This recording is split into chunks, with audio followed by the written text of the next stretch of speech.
First, thank you very, very much, Charlie, and thank you all for coming. It's just exciting to be here. I've actually also been in Australia for about 2.5 weeks doing a lot of work around REAP and follow-on work with Queensland Connects, and we were up at wherever, what's the name? Yeah, we were today, 12. Oh, 1 William Street. Yeah.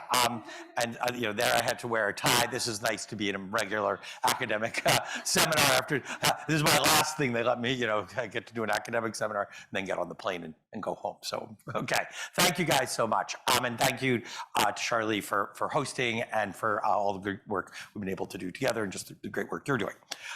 So I'm going to try to set up this problem about the geography of entrepreneurship. And in particular, this is a big project. I'm not going to even be able to go through it all, and there's lots of, right? But what I want to do is give you a kind of deep sense of the kind of work that we've been able to do and the approach that we've taken, how I think it's had an impact, and kind of I think this is a pretty interdisciplinary, multidisciplinary group that also has a tilt towards impact, and sort of also how these kinds of analytics exercises and visualization can actually support policy and practice, as well as being interesting from a more theoretical perspective. And I'll skip over a few pieces. That's a long presentation, so I'm going to occasionally I'll say we're just going to go with part of this. Does that sound okay? And as you have, and feel free to just, right? People should feel free to just raise their hand and chime in. Okay, great. Okay, so let me start with the problem that we're trying to solve for. So MIT is a great university. We're very privileged to have great students and researchers. But about 40 years ago, this is what the area just adjacent to MIT's campus looked like. The city of Boston actually used to pay the city of Cambridge to deposit the snow in this kind of just abandoned set of parking lots and, right? Really there was nothing there. And, right? And that's what that area looks like today.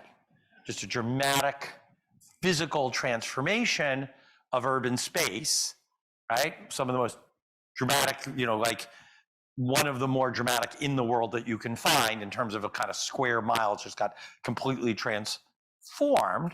And of course, sometimes the reason that happens is because government comes in and builds a big facility. Right? And you can imagine maybe NASA would do something there, because MIT has some good research around that.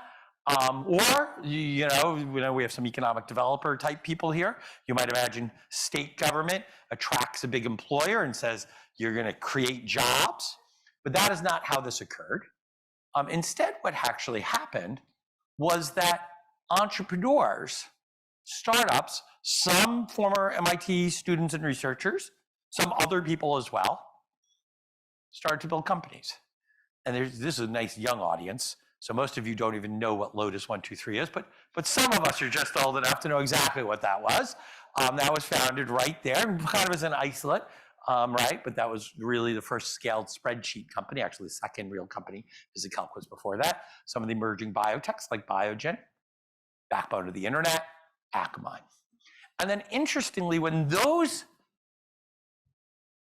companies got formed, that kind of led to, between the founders and ex-employees and other researchers, legitimizing entrepreneurship as an activity.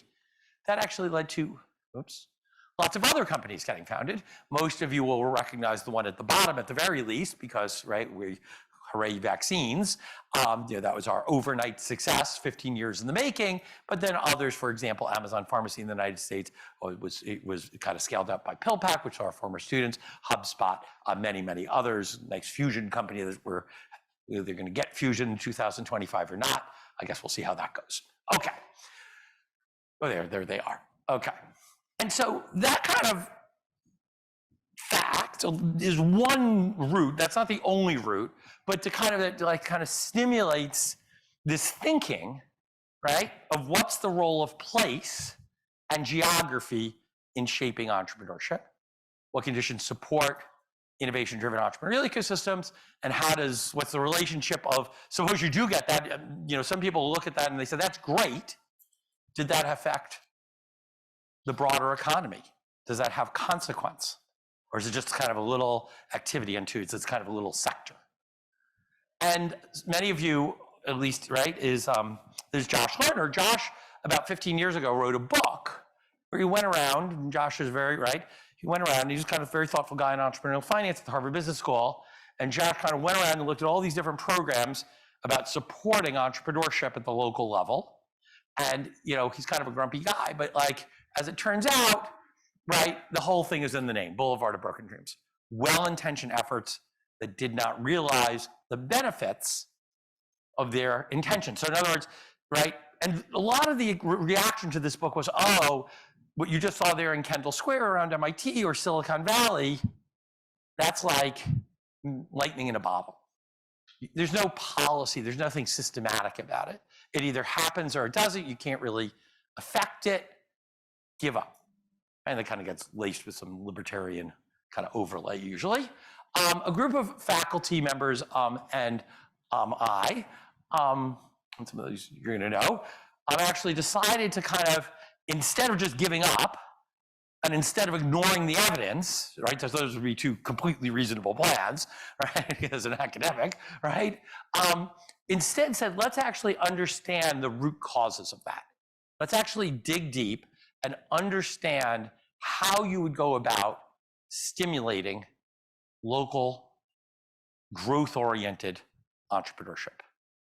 Everyone so far so good with that? And that was what led to the founding of the MIT REAP program, which a bunch of people here at QUT have been involved in either very directly, I see a few of you, some more on the side. We've been very fortunate to work with about more than 70 regions around the world now, which has given us a lot of experience. And we kind of have a theory of change. And I'm not going to spend too much time on that activity, except to kind of write this kind of stakeholder system and strategy approach kind of has I could give a separate talk just about REAP that has no analytics to it. But what I do want to kind of center is that what became very clear to us at the earliest stages of doing REAP was that no one is in charge of entrepreneurship. It's an activity, it's a little different than, where is our colleague who teaches entrepreneurship? He was just here. He was, well, okay, he's gone. Okay, you see, there you go. No, but you know, you think about in our classrooms, to first approximation, we have control over what we teach, our curriculum. In the health system, you have first, right, you can decide if a drug is approved or not. Entrepreneurship is a funny area because on the one hand, the people who actually have to build the companies or scale the technology are the innovators and entrepreneurs. But they're not responsible for the ecosystem. They're responsible for their own individual thing. But their success or not is critically dependent on enablement, facilitation, and support by government, by university, by corporates, and by investors. And that kind of creates a little bit of a puzzle. And I'll just give you one example, kind of crystallize what I mean by that stakeholder, no one's in charge. When in our second activity, our second cohort in REAP, so I think this is going to work. Hold on. Yeah, there we go. Sorry, there's just, a little bit of a mess up on the, just tell you, so that was me on the slide sequencing. I just made a mistake that I realized as I was doing it. So we went to an entrepreneurial accelerator. This is in our second cohort, this is about 8, 9 years ago. And Singapore, somebody was mentioning this before to me. We were talking about Singapore, right? Here's the government-supported accelerator. Had the best coffee, very fast internet. We're just missing one key input for their entrepreneurial accelerator, right? We go literally a mile away, and there's another accelerator, it's buzz with people. There are tons of startups, but it was funded by VCs. Now, luckily, the Singaporean government was just smart enough, and I think chastened enough, that they realized that what they had to do was actually, rather than spend millions of dollars on accelerators no one was going to use, that they actually needed to work directly with those VCs and support them. And that was kind of scary for those Singaporean government ministers, because Singapore likes command and control, right? And the idea of just you give the money to the VCs and the entrepreneurs and they make it to do what they'd like just violates every ethos, right, of the Singaporean government kind of playbook. Everyone get it? So it's a hard thing to do. And so why do I why is this important as a matter of an analytics talk? Is what became very clear was that in a world where no one's in charge, it was enormously important to have shared metrics. Because you have different, right? For REAP to succeed, for these complicated multi-stakeholder strategies, complex strategic interventions to succeed, you needed to have a sense of the ground truth that that actually was not just like some random thing drawn from a government report that people don't believe, that actually reflects reality in an important way. Is everyone so far so good with that? Okay, right? And so that kind of motivates another way, different way of saying that is we want to assess a range of policies and programs, including those here in Queensland, right? And we need to do that using metrics that are not 10 years historical data, too late, at a level of granularity that makes no sense for the problem at hand. Okay? And so to align stakeholders and policy, need for shared understanding. And so that motivated us to think about it. It was actually motivated directly from REAP. I actually posed this problem to a very young graduate student at the time, Jorge Guzman. A lot of the work that you're going to see is joint with him here and also with a bunch of our other collaborators. You'll see he'll come up in a second. But how do we develop? That was the question I said. How do we actually develop metrics that could actually work for real-time assessment of innovation ecosystems? And so that's what led to the founding of the startup cartography project. And so let me kind of give you so there's Jorge, he's a little older now. I have that picture from graduate school, okay? That's young Jorge before he tried to get tenure, right? He's close though, he's next year. So Jorge and I started working together, and the first insight that we had was a very simple one that Charlie has built on here in Queensland, is that suppose you would like to understand the geography of entrepreneurship, the geography of new businesses. You have a really convenient fact that no one had up to that point had really taken advantage of, which is that businesses, when they are formed, go to register themselves with some central office. That's how they become a company. That's how they have the legal rights of a corporation. It's not like a controversial requirement. It's in fact inherent to the act of becoming a business is registering it. That's actually the legal thing that makes it happen. So the first thing we have is that there is this database of the business registry. And just so you kind of have it, this is because it's a legal it's not a secret. It's a public document in every state. You're always able to look this up. So for example, you could right now download the entire business registry for Massachusetts back to 1830. So you can, MIT has a record, Harvard kind of got grandfathered in, right? But kind of back to 1830 for $50. It's pretty good. And it'll be timely as of yesterday. It's continuously updated, okay? The second insight, but what's the problem with that? Because that would be right, you could then measure that in a granularity you wanted. You'd have the addresses, you could measure that, but the problem with that would just be a measure of quantity. However, those growth businesses, right, that Moderna or Akamai or Lotus, which are all going to be in that database, they are going to make different choices at founding, right? So if I'm found a company and I call it Scott's Pizza, I can guarantee you I'm probably some dude named Scott who wants to sell some pizza. And growth for me probably means Scott's Pizza 2, which is around the corner, and I set up my wayward cousin so he can have a job. Does everyone kind of agree? Everyone, we all have cousins like this? Okay, perfect, right?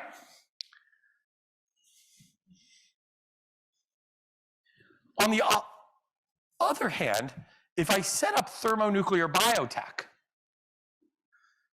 I'm probably going to fail because that might not work anyway, but at least I'm trying, right? I'm going to do different things, right?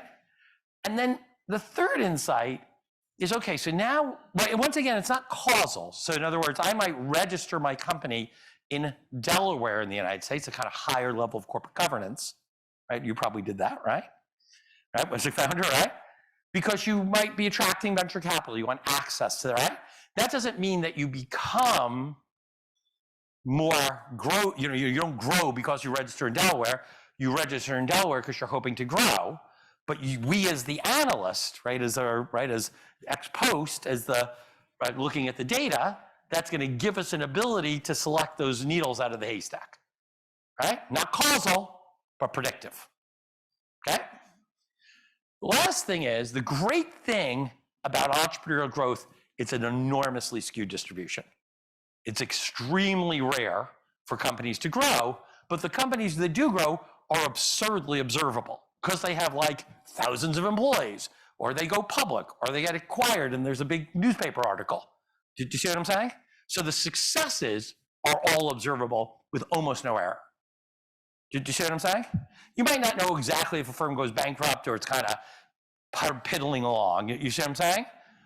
But for sure, if they have outsized growth, think of, we're going to, in our core work, we're going to measure that as an acquisition within 6 years after founding or an IPO. I'm going to also show you it's the same result if you do employment of greater than 500 people or revenue of greater than a certain amount, some huge amount. Did you see what I'm saying? Right? But those are all really observable. And so that gives you a kind of pretty neat trick where you can take those rare success outcomes as a function of those digital signatures of growth, potential, and ambition against the full range of business registrants. Everyone so far so good? Okay, so business registration, very straightforward. William Galvin, he's our favorite because he's been the Secretary of State for like 45 years. He hasn't changed his picture in that time, right? Once again, there's these differences across organizations and the choices they make. Harvard bookstore, right? The Harvard bookstore is the kind of place where, right, is the kind of place where people go to buy, buy overpriced things, shirts and t-shirts and a few books, right? And they have no intention of growing, right? They're not born to grow. They're not trying to grow. Jeff Bezos, when he founded a little bookstore, he didn't call it Jeff's Bookstore. He called it Amazon.com. He very quickly registered in Delaware, applied for a patent, took out several trademarks, and he did a whole bunch of things. He happened to be successful, but he was also trying right from the beginning. Everyone so far so good? Okay, so what is so we have now then taken this idea.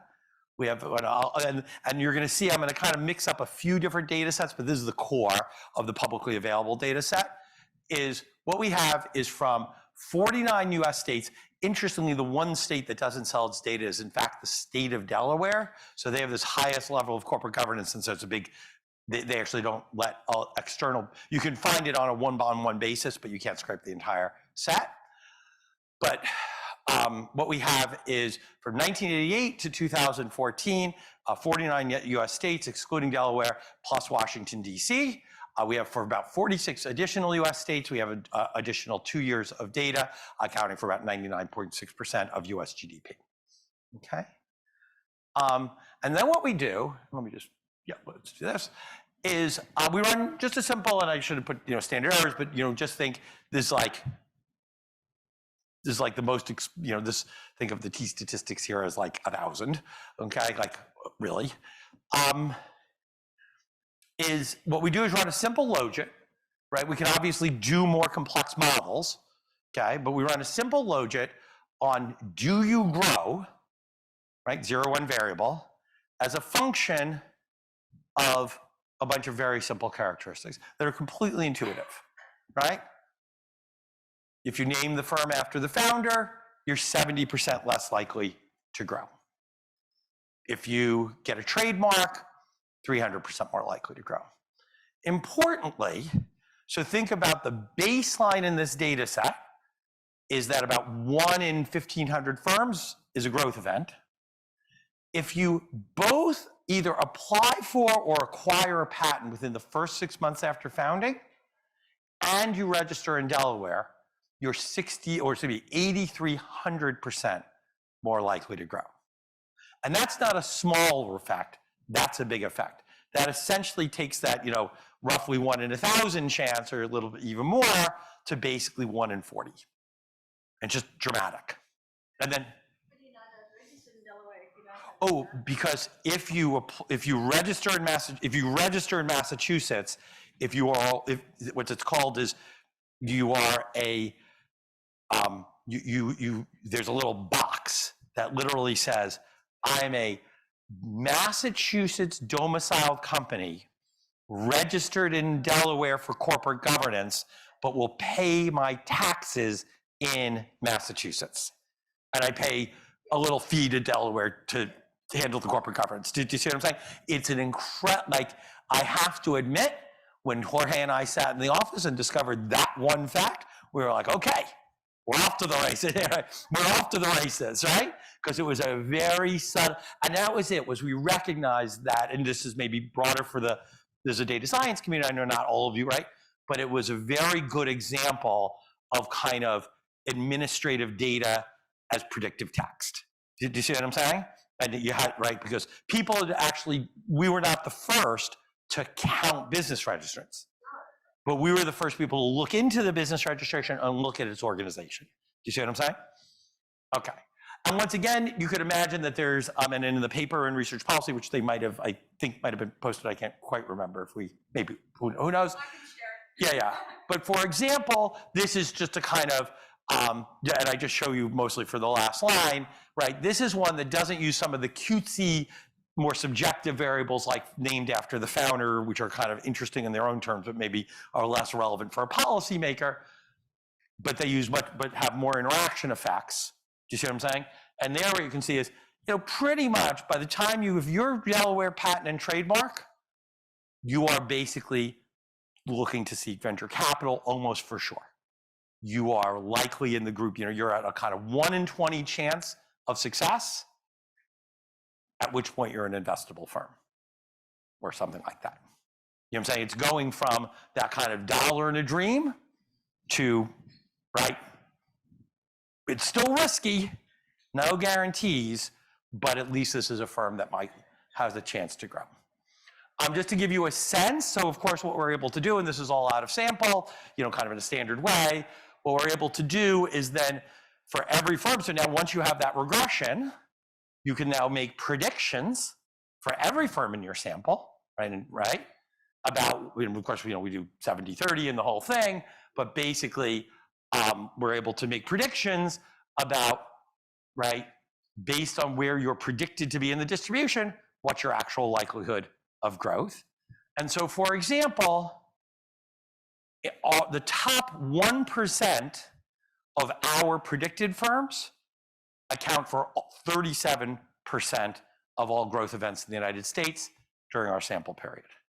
Similarly, the top 10% includes about 65% of all growth firms. And that's with that actually, this model over here, which actually isn't the most highly predictive model, but we found it to be a nice, simple model that didn't overcomplicate things. Does that kind of make sense? Okay. And once again, you can do much more complex, and we welcome people to do this. I think it's a good area. You could do much more complex machine learning on this. Do you see what I'm saying? Like you could gin it up quite a bit. And you get more. You know what I'm saying? We've done a lot of, work around that. What we have found though is in translating this over to other communities, if the more it's black boxed, the less there's always, then you get a lot of people who are like, I'm not sure I believe it. And this people mostly basically buy into that it's an intuitive predictive analytic. Everyone so far so good? Actually, the big problem with this is, of course, people mistakenly believe that it's causal. And so you have to be pretty careful. And this group knows that it's not causal, but they're all like, the number of journalists are probably like, well, what's the playbook for a startup? Don't name yourself after the, I'm like, Walt Disney disagrees, but okay. And so as I promised you, I would show you a little bit of, equity versus employment. This one is, within 6 years, you have greater than 1,000 employees. And what you can see, it's a little bit different, the logic, but it's basically within the same order of magnitude. Here was the coefficient on patent in Delaware there, right? That 119 is still a quite big number. Similar, I'm saying the impact of Delaware is similar, the impact of trademark is similar, so on and so forth. Everyone so far so good? Right. Okay, so now what we have is, and we're gonna stick with those equity-oriented ones, and we've done some work kind of exploring that in a number of ways. So now what you have is a big data set. You have business registrants. You have a score for each registrant that varies from 0 to 1, which is the probability that that firm grows based on the kind of average, regression value, what I'm saying, like the average prediction, right? And the question is, what do you do with that? And so what we do is we create 4 kinds of statistics, okay, that we think characterize the interesting things in this population. The first is, for many applications, and I'll show you one in particular that was important during COVID, you're interested explicitly in quantity, the startup formation rate. Okay, so that's going to just be in any cohort, any collection of firms, just count the number of firms, that's your startup formation rate. The second, and I think maybe the second is I could take over that collection N, I could just take the average of the predictions, let's call those theta hats, right? And for those predictions, I'll then just be able to call that an average quality score. And it really is a score, and it's quantitative. In other words, it would give you the average. So if you had 100 firms and the average was 0.01, you would, and we multiply it by 1,000, just right. But if you had 1,000 firms and you multiply, and each of them was 0.01, and between 0 and 1, you would expect that one of those firms, right, out of I'm saying the expected number of growth firms within that entire sample is 1. Does it kind of make sense? We're so far so good. Great. Now, of course, if you had only one, you could have one firm that was a super, where did we visit? Go One, right? Right. So we love Go One down in Logan. High quality. If you actually taught, right? We had a chance to meet with the founder, and that's a company that was trying to go right from its beginning, was very entrepreneurial, and there was like a Rhodes Scholar, and there was a lot of like the pedigree was pretty swish, right? That's only going to get you one outcome. And so the other thing you're interested in, so maybe, right, is this idea of quality adjusted quantity. So basically just multiplying, right? So if the average is 1 over n times the sum of the thetas, you can just add up the thetas themselves, and that gives you kind of the total growth potential from a given cohort. And then, of course, 6 years later, at any, saying, as long as you're willing to wait 6 years, you get to see with any given cohort, right? So let's say Advanced Queensland is associated with, so many firms get started and are accelerated, right? Then we can look 6 years later and say, and then we can look at a kind of a score of efficiency of the cohort, or the kind of, performance of the cohort, which is just simply how many growth events did we see divided by the number we expected.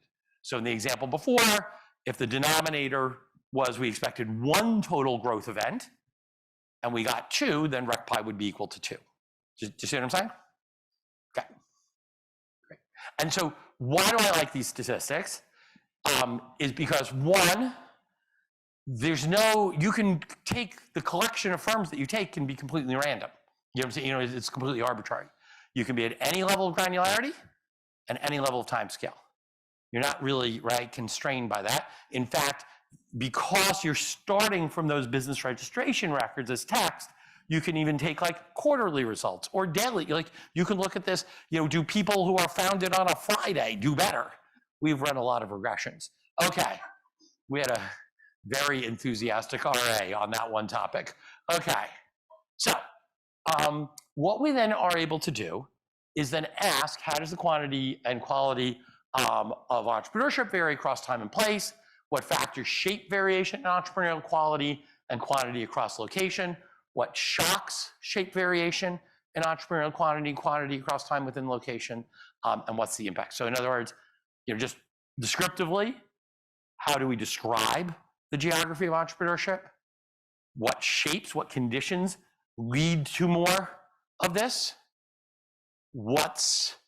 Do we see that vary, and kind of are there interventions, tax policy or research dollars, or right? What kind of shapes that?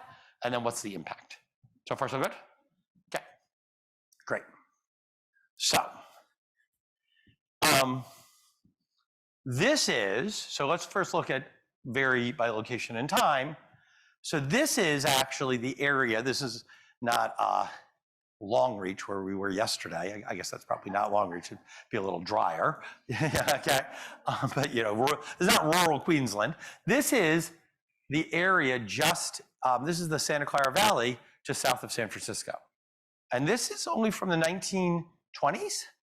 And as you can see, there was like nothing there. And if you look very carefully, about a mile down from this is the new Apple headquarters.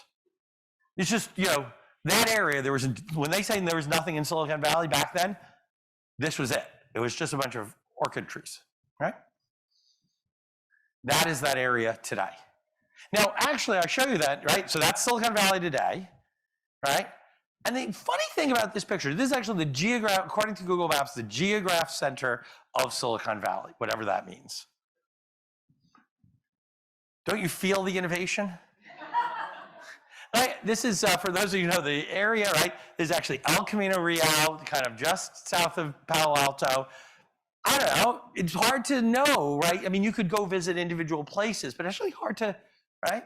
So what we did was in our first article, actually this was the question, and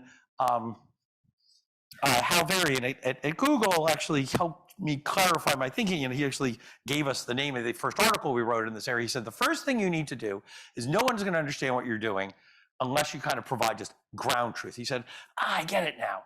You can tell me where Silicon Valley is. He said, I never quite understand. You know, he's sitting at Google, but no one can actually tell him where Silicon Valley actually is. And so we wrote a little paper in Science called Where is Silicon Valley? And let me just kind of, and this is kind of the more detailed graphic. So the nomenclature here is, you recognize, most of you will recognize the San Francisco Bay Area. Each location here is a geographic street address. This is actually snapshot at a moment in time. This is actually from 2012 to 2014. These are actually predictions that were made. We didn't know who was going to succeed or not from this cohort. There was like actually in real time. Do you see what I'm saying? There's using historical predictive data. And what and the size of each bubble is the number of establishment in that location in that year. And the quality is as you get darker, you basically, on a log scale, you basically increase 10 times each time, basically the probability of growth of the average firm in that location. Everyone so far so good? Great. So what do we observe here in San Francisco? There's some very good facts. First, there's no entrepreneurship at the airport. Excellent. That was actually good news. Interestingly, this kind of dark area over here, does anyone know what that is? What is that area? What? No, that's not quite San Jose. There's a little university there called Stanford, right? And what you can see are these little dots over here. Those are actually those faculty homes. There's a little faculty ghetto, and you can see there's a bunch of LLCs there, right? Those are not growth, those are consulting companies. But on the other hand, this is Sand Hill Road, the famous Sand Hill Road, and this kind of wall of entrepreneurial quality surrounds Stanford's campus. Do you see what I'm saying? These buildings in downtown San Francisco were individual buildings where accelerators were being built at that time. If you look at the same street addresses in 2009, very low, either no activity or no entrepreneurial quality. But these were these buildings where a bunch of accelerators were building right at that time and registering many, like literally hundreds of companies per cohort. So far, so good? Oh, and lastly, right? This area, what's known as the East Bay, that's where, more middle class, I mean, it's still super, super expensive, but more middle class, right? Pizzas, shawarma shops, barbers, accountants are. And what you can see is that the East Bay is really not part of Silicon Valley. Does that kind of make sense? Right? Right? Similarly, let's see if we can do this correctly. Right? I remember I showed you this picture from the beginning. So here is the same nomenclature, right? Right? And so this is MIT's campus. This area over here is what's called Central Square. This is where our students, I live over there, right? That's where our students go drinking and have pizza and whatever. And these areas over here, there were some early things over here, but then as these companies grew, actually the rents rose, everyone kind of moved a little bit closer to the water. And then in particular into one Broadway, where the Cambridge Innovation Center is. And then what you're gonna see in a second is that allows you to actually document in a very detailed way the evolution of our entrepreneurial ecosystem. And once again, if you know the detailed history of this place, which luckily, right, there are quite beautiful qualitative histories of this particular geography, there's no great surprises there. Well, I'm going to show you surprises in a second, but it is, right, it gets at that ground truth. You can show people this, they know that, and then if you go say, well, what's happening in Lowell, Massachusetts, or Miami, they start to be a little bit more on board, or for example, the intervention that they're proposing in their own backyard. Everyone so far so good? Great. And I have until 2:30, right? Okay, great. Okay. I have more than enough time. There's 10 minutes here. Okay. So just so you have some kind of sense of this, we then kind of can do that in some aggregated way. This is a little bit hard to see. Sorry about that. I should have cut this off a little bit. But as you can see, so famously, when we started doing this work, and I think it's useful, particularly for students here, there were government statistics and a very powerful foundation. So in the United States, entrepreneurship is measured by the government, by the census. And then there was a complementary set of projects by a group called the Kaufman Foundation, who, let's be clear, have been very generous to fund this work and to fund my research agenda more generally. We love the Kaufman Foundation. But they had an index of entrepreneurship in the United States. And guess what was the top state for entrepreneurship in the United States? Okay, well, those are all good. Montana. Because they measured businesses per capita. Right? And there's not a lot of capita in Montana, and there's a lot of potential, random oil rigs and, cattles and exactly, right? Now, look, Montana's beautiful, visit, right? Let me not be against the Tourism Board of Montana. But the key part was that what we wanted to do was say, actually, even though, for example, Miami is by far the largest metro area in the United States in the quantity of entrepreneurship. That was another thing. Miami would always come up in these Kaufman indices. We very quickly find, right, the top two, right, are San Jose, San Francisco, Columbia, which has a university right by it, San Diego, Boston, okay?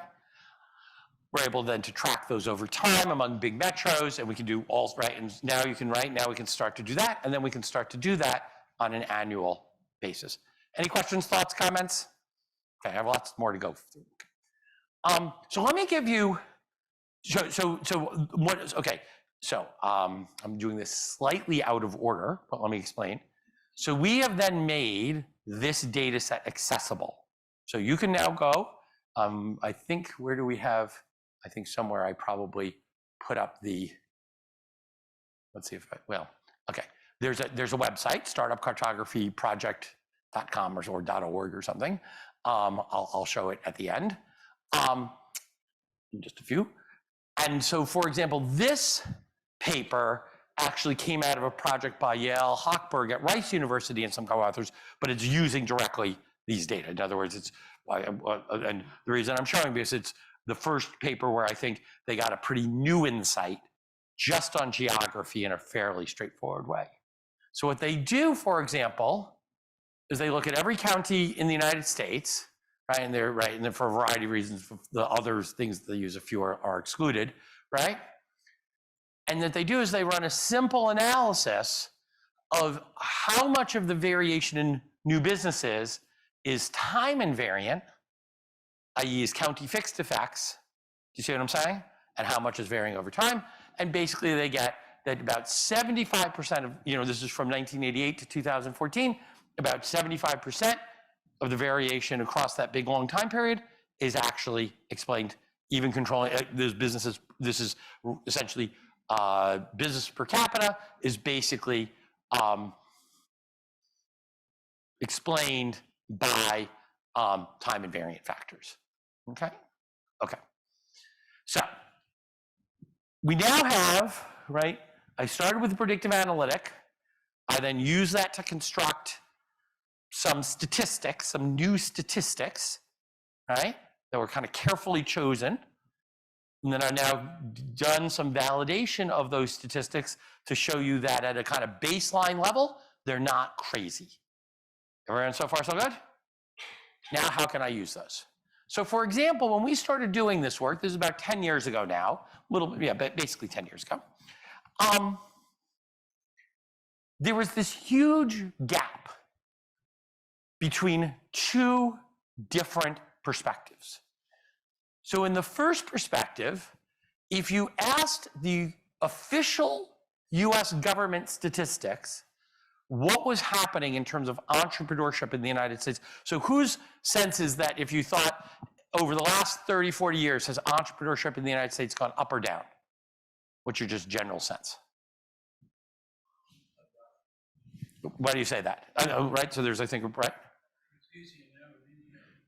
Absolutely, right? People think it's easier. A lot more, there's certainly like many orders of magnitude more venture capital, right? Everyone kind of agree with that, right?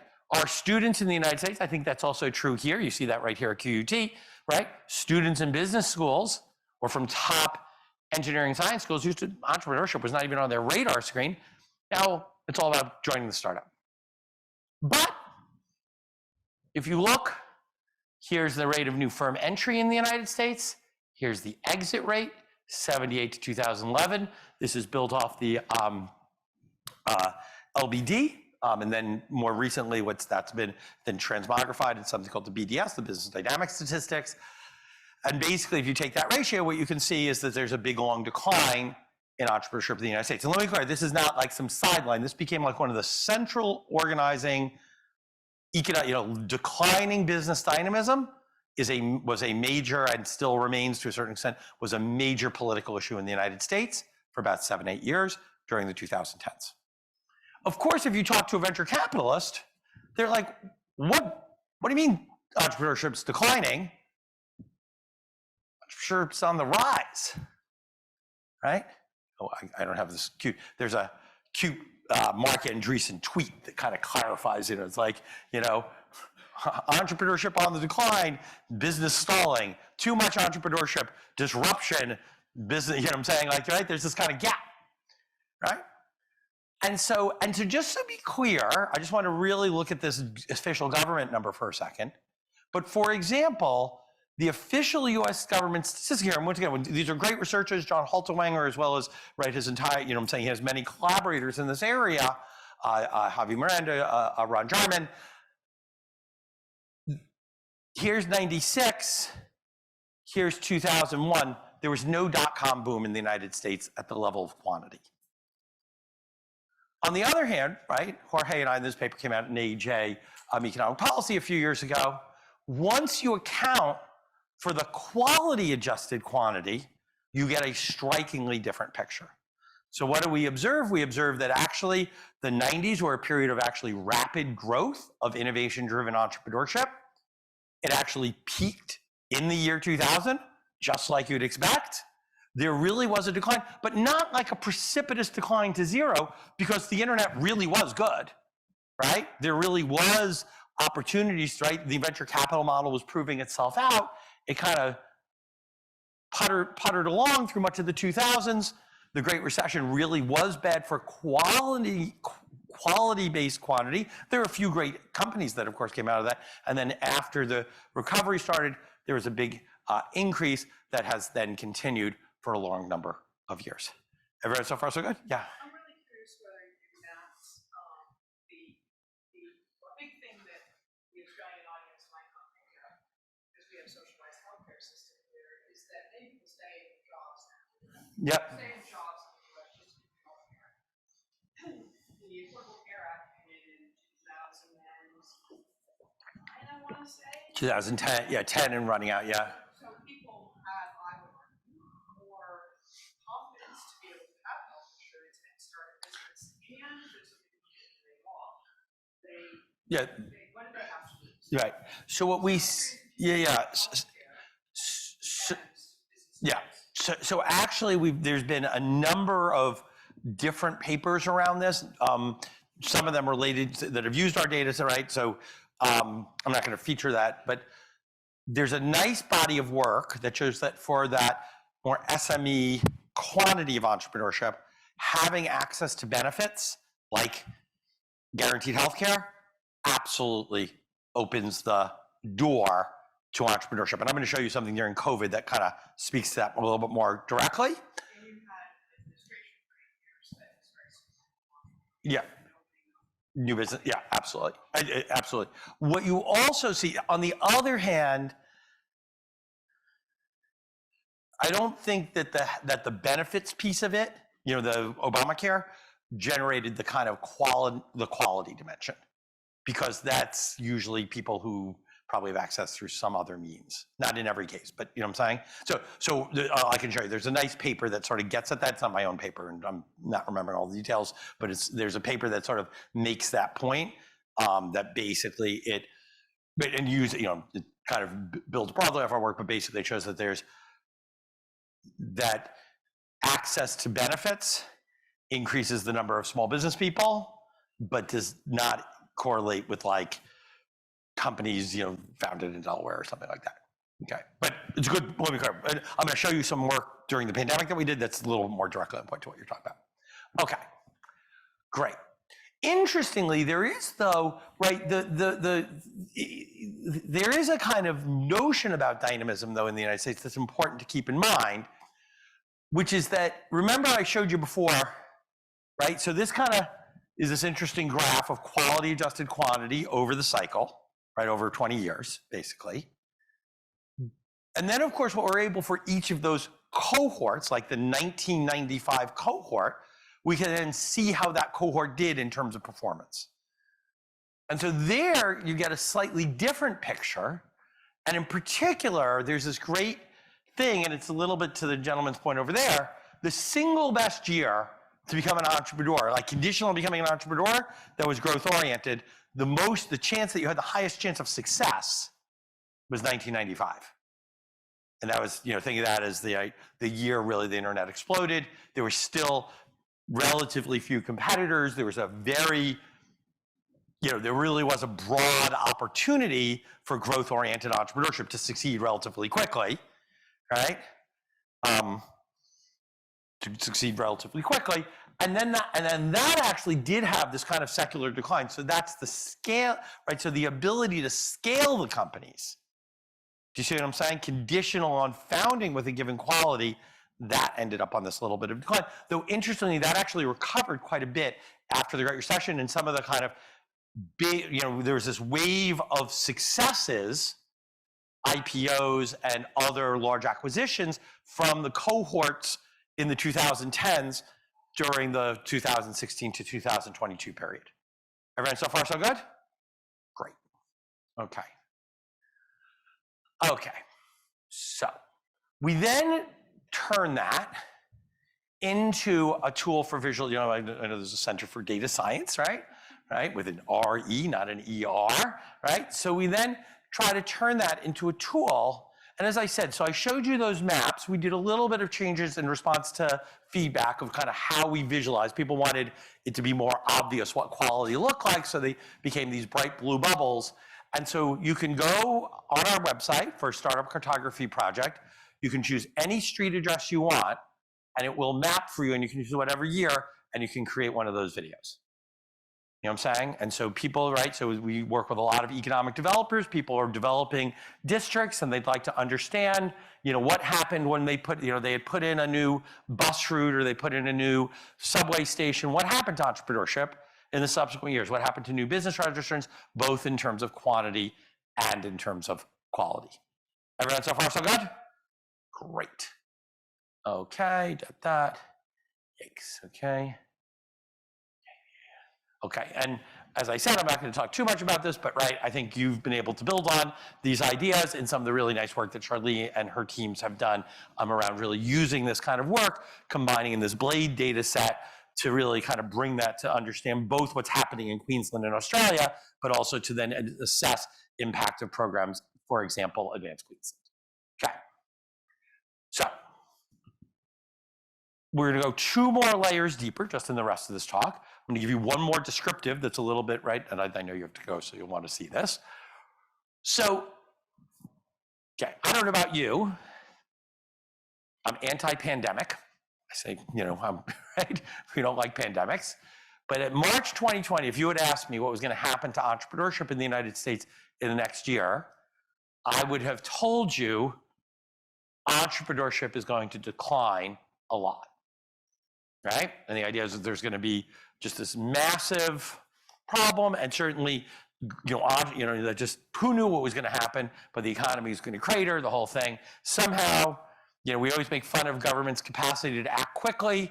I mentioned this the other day, though. It is interesting, faced with the generation of, crisis of a lifetime, somehow the entire OECD got together and put $20 trillion worth of money to put it work in less than a week, which is actually pretty impressive when you think about it. So, small miracles, right?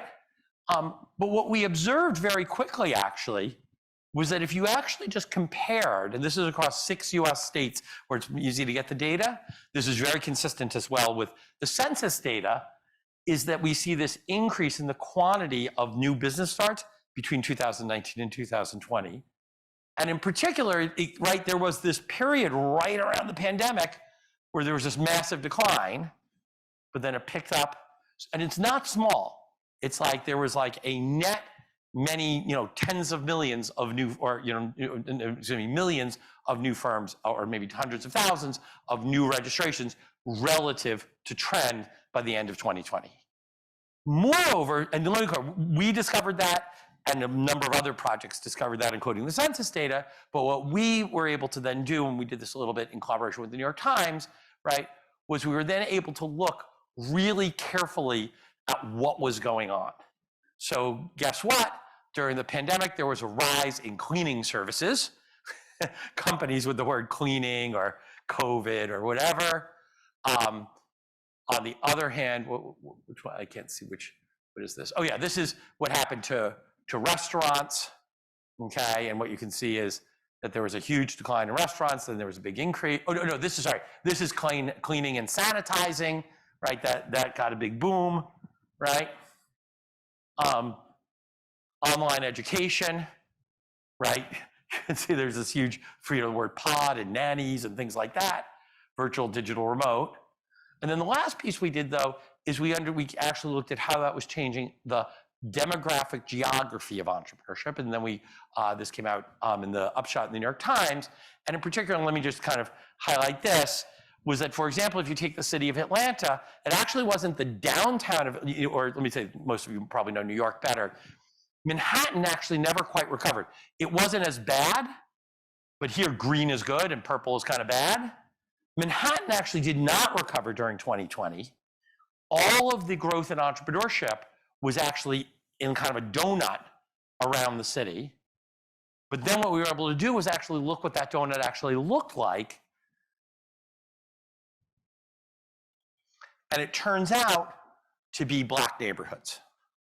So Black, middle income to higher income neighborhoods were basically all, so there's this big increase in entrepreneurship. That tended to be with the proportion of non-Hispanic, basically the neighborhood proportion of non-Hispanic Black residents. And that also interacted with income. Does that kind of make sense? And the idea here is, right, so now, right, and, we actually haven't published it, I'm saying we've been wrestling with this paper for quite a while because it's a really interesting fact. And you can immediately in your mind probably think of a few theories of that fact. One has to do with, there's a kind of story that Black Americans have had less access to capital.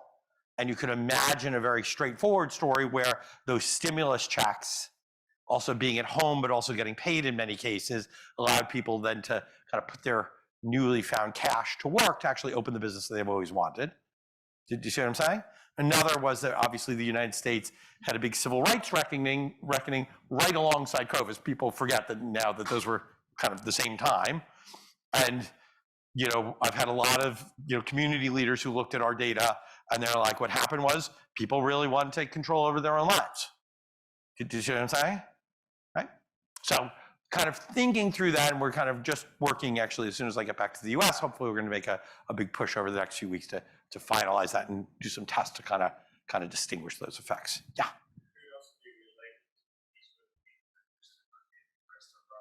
Yep. Yeah. So a little bit, and the other effect, just to be clear, is if you think, and just go back here, is no one, of course, was using right, this is all those empty office buildings. That actually created demand, right? There was a demand effect here because people were working from home. Do you see what I'm saying? All those previous office workers are now working down here, you know what I'm saying? And so there's a question about that as well. So you get, who are the you know what I'm saying? And our data don't let you, because we don't see their career history, right? It's a little bit harder to see that, but it's really good suggestion. Everyone so far so good? And we're gonna try to piece that. I wouldn't call it necessity. So our best evidence is it's not necessity based in the sense of people who are dying on the street. But it's not those, we don't see a similar increase in those IDEs. So these are not patenting with a trademark in Delaware. These are LLCs or partnerships. These are small local businesses, but still opportunity. I mean, if you open up a pizza shop, that's not a necessity, right? That's saying, I see, you know, like, you know, our little neighborhood in Cambridge, they opened a bagel store. You know, the entrepreneurs loved their bagel store. They didn't have to, they had some other job before that, but this is where they wanted to devote their time and efforts. Yep. So interestingly, which I think was also true here in Australia, of course, everyone had this theory that there was going to be this massive poverty on the street. Poverty rates in the United States and necessity, like hunger, child poverty, all these social indicators reached their historical lows in 2020. And the reason was because government, for probably very good reasons, just particularly in the United States, which is usually pretty stingy, just poured money. There was just a huge capital, right? So people got stimulus checks. They got huge unemployment if they got it, right, if they were laid off. There were huge incentives for firms just to pay people to either work from home or just idle them. And there was an extensive extra layer of social insurance for health and things like that. And basically, if you didn't have your documentation, no one cared. Okay, so there was like a huge, I was worried about what you were worried about. It turns out it's definitely not that, okay? But what it is a little harder to pin down because once again, you're interested in, was it a kind of capital effect? Was it a time and, you know, a kind of idling effect? Do you see what I'm saying? Or was it a kind of personal motivation effect? Okay. Yeah, so we've done a bunch on and we've kind of, that's actually the work that, you know, is being done right now, but it's actually a very good suggestion is to kind of, and you're reminding me of it. Yeah, exactly. To look at exactly, and also look at how the dynamics of that, because not surprisingly, some of those were very, you know, those cleaning services were very transitory opportunity. Yeah, that was a little bit more sustained. Yep, exactly. Right. So we haven't looked at gender explicitly. In a few states we can see through, you know, in almost every state we see the names of the founders. And so then we're able to get at gender probabilistically. We haven't done a lot of work on gender in COVID. We've done work on Jorge and Olenka Kech-Perchik have a wonderful paper on gender, venture capital, and business formation. That's actually quite a very nice, you know, it's actually quite clarifying paper. Okay, great. Everyone so far so good? A few more minutes, right? Not too many more minutes. Okay, great. Okay, let me just, yeah, give a little bit more. So, let me just, okay.